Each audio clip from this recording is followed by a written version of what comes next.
You're listening to our podcast on YouTube, which is awesome. But it's even better if you listen to it on one of the many podcast platforms out there, be it Apple Podcasts, Spotify, Stitcher, any one of them. You can find it all there, listen to it on the go, wherever you are. That way, we don't rely on the algorithm to make sure that you know that there's a new episode. So check out our podcast or listen to it on our website, podcastofbiblicalproportions.com. Thanks for listening. Hello, and welcome to a podcast of Biblical Proportions. Episode 3, Adam's Playground. Like Buzz Aldrin, who followed Neil Armstrong, like the pilgrim ship Fortune, who followed the Mayflower, or like the sprinters who came in long after Usain Bolt crossed the finish line, so goes the second creation story of the Bible. It is mostly forgotten and generally ignored. Even though it's ignored, parts of it were incorporated into how we remember the creation story. Unlike the first story, here the two humans are characters with feelings and arcs. The first man is lonely. He needs companionship, so he gets a girlfriend from one of his ribs. That was conspicuously exported from the second creation story and incorporated into the first one. But wait, you're probably saying there are two creation stories? So few people know about it, you would think it wasn't just plainly written there, right after the first story we went over in our first two episodes. How could there be two different stories of how the world was created by an omnipotent, all-powerful, all-knowing God? That sounds strangely non-monotheistic. So as we did with the first creation story, we're going to divide it into two parts. In the next episode, we'll talk about the local aspects of this creation story. But first, we want to address the differences between the two stories, between the two gods that created the world in those two stories. And there's loads to unpack. Hi, Omri. Hi. How are you doing? Okay. So, there's another creation story. That's weird. To me, it's pretty astonishing that you have a somewhat completely different creation story, a different version of how the world was created, and it's completely ignored. Also astonishing that the fact that to me, it looks like a completely edited version of something else, because the first creation story is pretty different, even in its feeling, in its vibe. Right. As we said the last episode, the vibe there is very abstract. It's like a real force majeure that you can't even identify with. And suddenly you have a name. Suddenly God has a name. God has a name. In English it's God, the Lord God. Yeah, that's in the King James translation. In Hebrew it's pretty much clear. It's a different name. Okay, so the name is Yahweh, Yahweh, Yehovah, whatever. hyphen God, Elohim. So Gods even.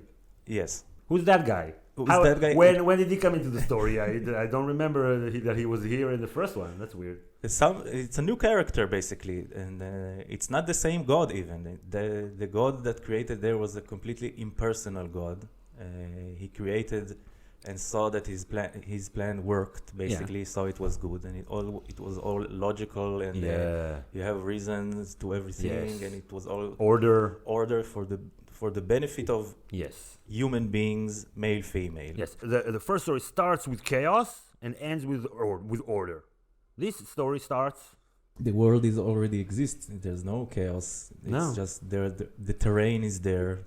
Just no people, no vegetation. A hint to the agricultural society that hears that listens to these stories is like the first thing is putting sowing seeds and bringing down rains. It's like the basis of your human experience is the fact that you need to work the land. Right, so in the first one, like the spirit of the Lord floats above the water. Here, there is already land. They can't even imagine not having just the land there, and the sky and the stars, everything is there. And the pinnacle of this creation is a garden, which is kind of weird when I think about it.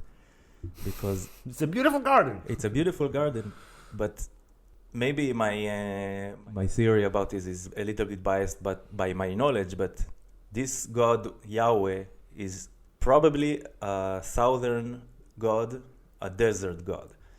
So for Southern Israel. Even the Egyptians back in the 12th or 13th century BC mentioned nomadic people. They called them Shasu, which worshipped Yahweh, Worship whatever, him? Okay, worshipped. So the origins of Yahweh is probably a desert god.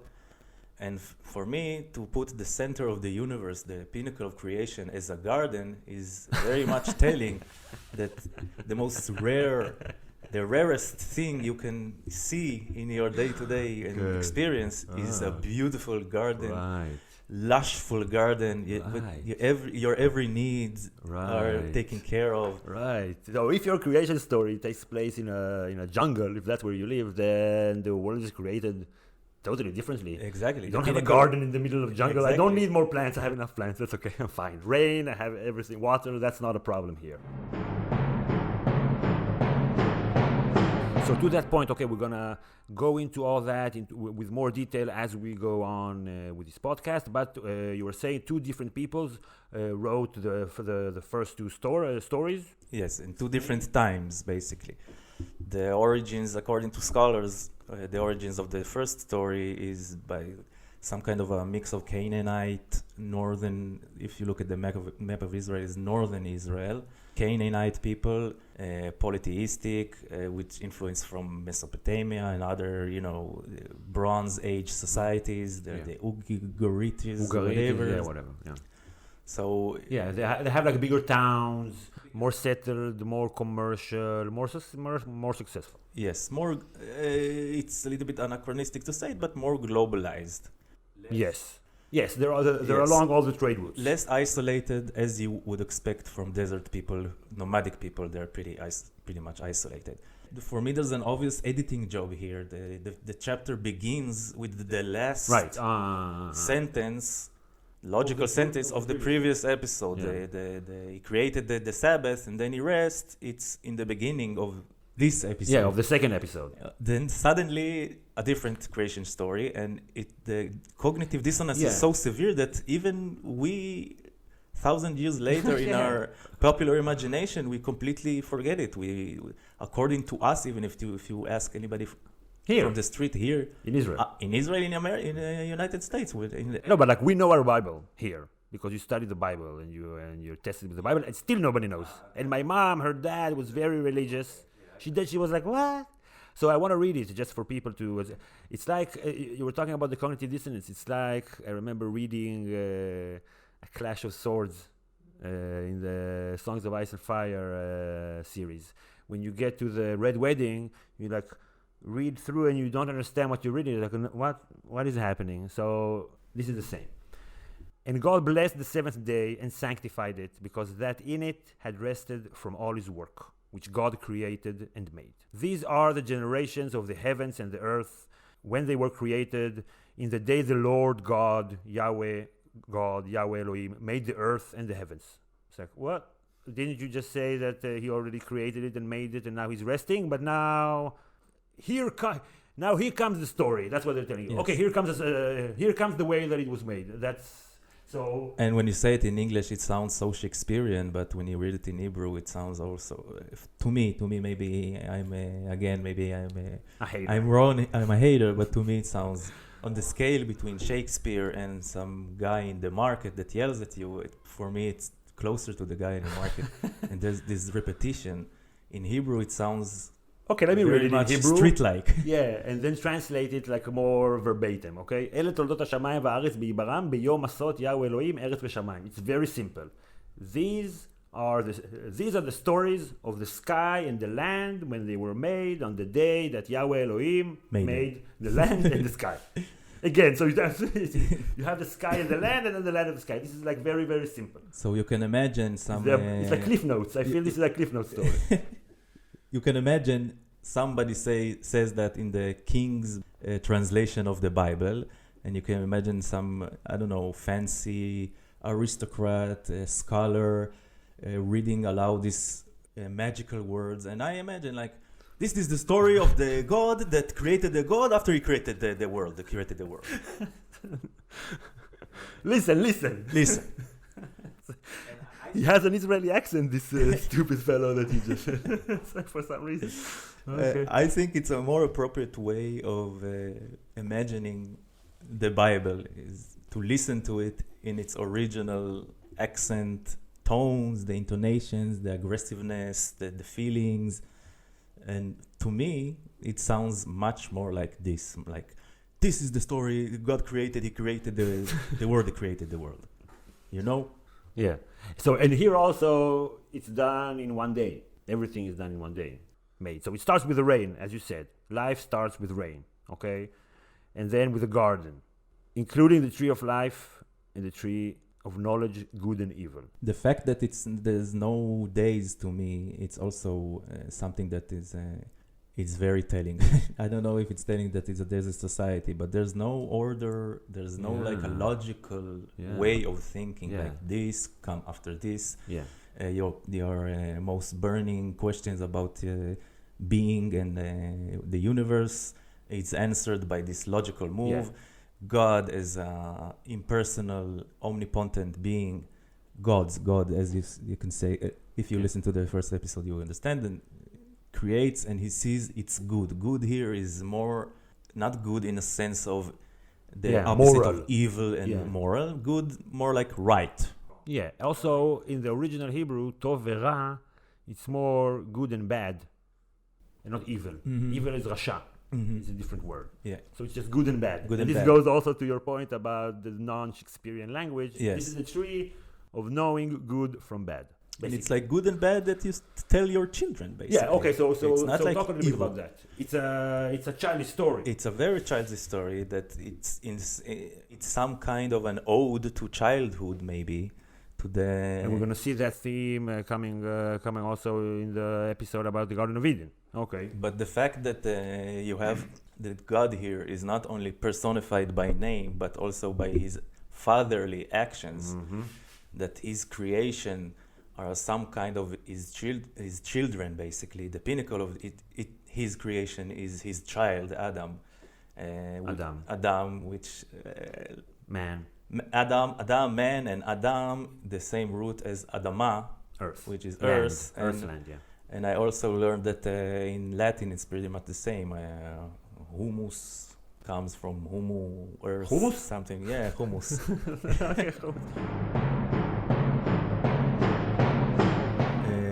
Another thing that I think it tells us that this is basically a story about children is the last phrase of this episode, that it says that they were naked and they weren't feeling ashamed. Why do we need to know this? It has nothing to do with what you said until now. Okay, so they're naked and they're not ashamed. Maybe it's because when you already imagined the story, and maybe even for the people who told this story, then when you imagine something pure, you imagine it naked, and it's basically a children's story. So, and children are naked and they're not ashamed because they're not different. Yeah, they're not sexual people yet. They were naked, but they weren't ashamed. And the right and wrong, good and bad, it's like the most basic of education that you can have. You don't need a system. You don't need to have teachers. Right and wrong. You say this, no. Your child eat dirt and shit from the desert. No. Yeah, you give him a pita, good. Yes, good. Pita is Greek, by the way. But Pita is Greek. Okay, so. And the garden is basically like Adam's playground, you know. Everything is there is for some kind of an entertainment value, because the logic behind it is not he saw it works, that is correct, as we saw in the first in the first creation story. Here it's only to the benefit of the child's entertainment. Not only entertainment. It says, so after the man was created, the next verse, ויצמח יהוה אלוהים מן האדמה כל עץ נחמד למראה וטוב למאכל. Yahweh אלוהים sprout from the ground, a tree that is nice to look at and a tree that is good to eat. So this is already for him not only entertainment, just survival and living in the world. Okay. Okay, go on. The entertainment part is my interpretation. In the text it says God saw that Adam's being alone is not good. Yes. Or in parentheses, it doesn't work. I created he's lonely. Yeah, I created this magnificent being that has the most magical powers any living creature on Earth has. There is no living creature on Earth. It's just like the trees and the rivers and all the gold and all the places, and then it describes No, but the then world. he creates Adam, and he creates the other animals. And then the other animals for him, Yes. and he's the one who gets to name them. Yes. So here when it says, right, it is not good that the man should be alone. So this contrasts really well this God, Lord God, Yahweh God, with the previous God of the first story, where everything that he does, he says, ooh, this is good. Everything is good. Here is like, oh, I done fucked up. This is not good. This is not good. So that's a nice contrast. What's funny to me that in the text, Adam gives names to all. Adam. What's Adam? Adam. Adam is an American. Adam gives names to all the animals and the stuff, which is like, to me, it's some kind of a intuitive understanding that the biggest difference between us and other living beings are the fact that we can name names. We have language. And it's funny to me that he gives them the name, not God gave them the name. Yeah. Again, it's a very intuitive understanding, but they recognize we speak, we have words, that is our power. That's cool to me. I want to go back to your point about the Shakespearean language. Okay. Verse 17, right? So this is like in Hebrew. I will translate it to the best of my ability in the simplest way. And from the tree of knowledge good and evil, don't eat from him, because the day you eat from him, you will die, you will die. Twice, mot to mat.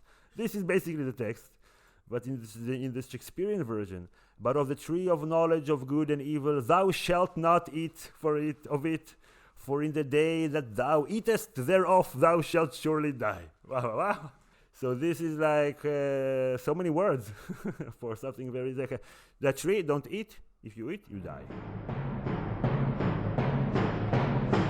God creates, Yahweh creates all the animals for Adam, but still he is sad.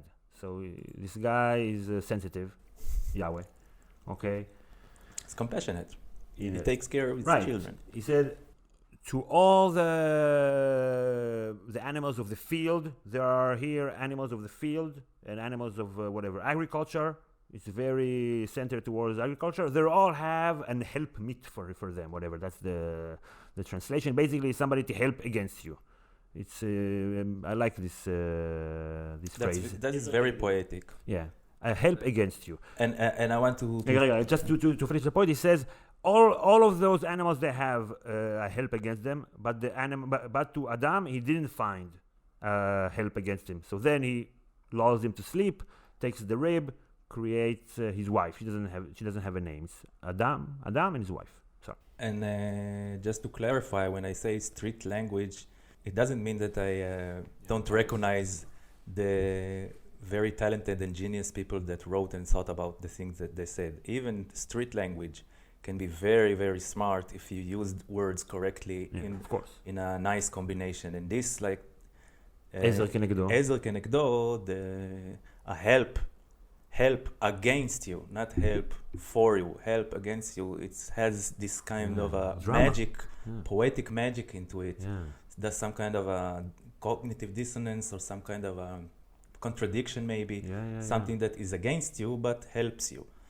Like a man and his wife, like marriage. Exactly. Basically. Or Complicated. Okay. if we want to be cynical about it, maybe it was the way that they spoke about sex was like a word. It's the different word for sex. Help against you?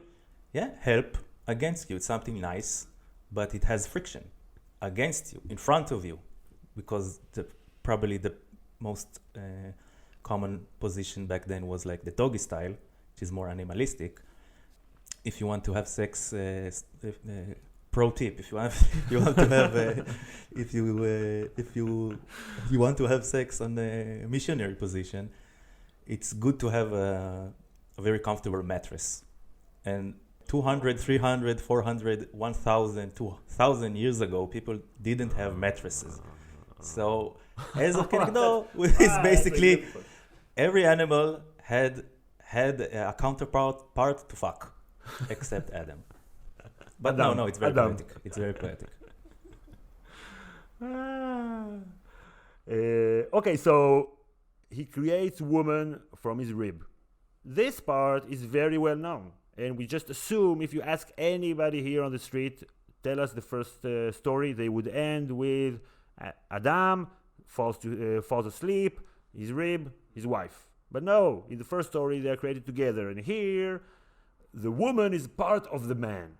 This is why these and these are our norms in society. Because of this, the man is superior to the woman, and then her name is Isha, out of Ish. This is why she's called Ish, Isha, like man, woman. And this is why the man has to leave his family and be with his wife, and this is why they can be naked with each other without feeling ashamed. Just to clarify, in Hebrew, Ish, the word for human person, and Isha is the word for a female woman, but it's also his person. It's like the Handmaid's Tale of this guy. I didn't see it. Didn't watch it. Didn't Okay, I watch watched the first season. The first season was very good. The difference here is more staggering to me between the two stories, because if we say that in the first story the main focus was on the balance, and part of it, the cultivation of this creation, that this balanced, well-worked, good creation was the creation of human beings, part female, part male, also this kind of a balanced theme, then here it's unbalanced completely. Yeah. And there's no plan. The center of the creation is already the man. Other stuff are created after him to his pleasure, entertainment, or not feeling lonely. And the woman comes from his rib, from his person. And the name that he names her is my person, you're mine. So it's completely unbalanced. We don't even need to mention, I think it's pretty obvious, the misogynistic or patriarchal. I can't believe whatever. that they were misogynistic and patriarchal. So some say it's also attributed to desert culture, but I don't want to diss desert culture, and so we won't say it. To that to that point, so not only it being off balance, but just like this Yahweh fellow, he just wings it. He wings it. Doesn't have a plan. Like God, Elohim, he has a plan. Here is like, okay, so a mist, rain, okay, stuff grows. There's the human, all kinds of stuff there. Okay, he's lonely. Let's create all kinds of stuff. He's introspective. It makes it up as he goes along. He creates rivers, and then the rivers just go and create other stuff. But it's not like he's doing every single thing there. And then he sees that even after that, It's Adam incomplete. is lonely. It's incomplete. So he didn't know that before. So No. this is not the same. This is not the same character. No. By the way, it's brilliant to me, that phrase, not good to be alone. In Hebrew, it works a little bit better because of this mythification of the language. Lo tov heyot ha'adam Exactly, levado. it sounds much higher than we say it It's nice. colloquially. But even the message, even the simplistic message, Yeah. that you can tell your children, it's not good to be alone. It's nice.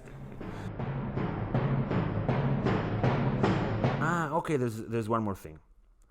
So we talked about the tree of life, though it doesn't tell you what the tree of life is, and the tree of knowledge, good and evil. And in our popular memories, it becomes the tree of knowledge.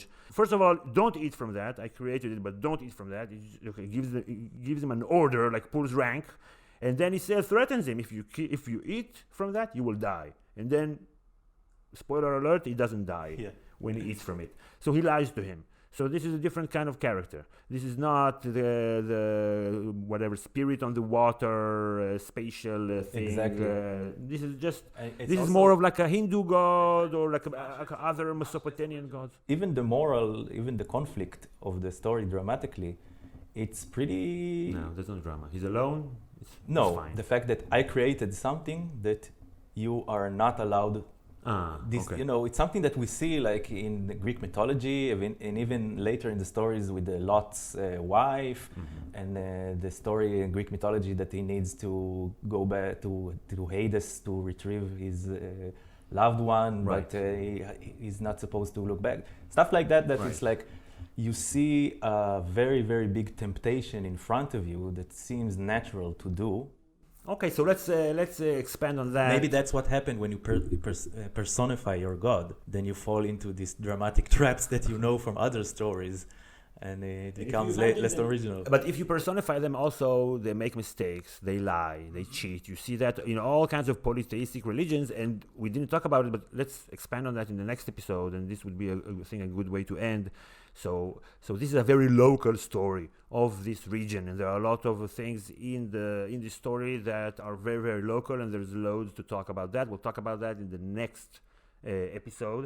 So maybe just to tie everything up. So in this episode, we talked about there's a new God that is combined, hyphened with the word God's God from the first story, combined because we had two peoples combining because of a geopolitical situation. They had to combine in the same state. They shared a culture, shared some gods, combined their stories, language. shared the language, exactly, and then just combined their two stories. So this is the first story was the northern story. This is the southern story.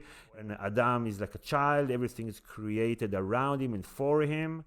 It's less imaginative in the demands that that this story demands of its audience. Yes. It's less memorable. It's less. It is.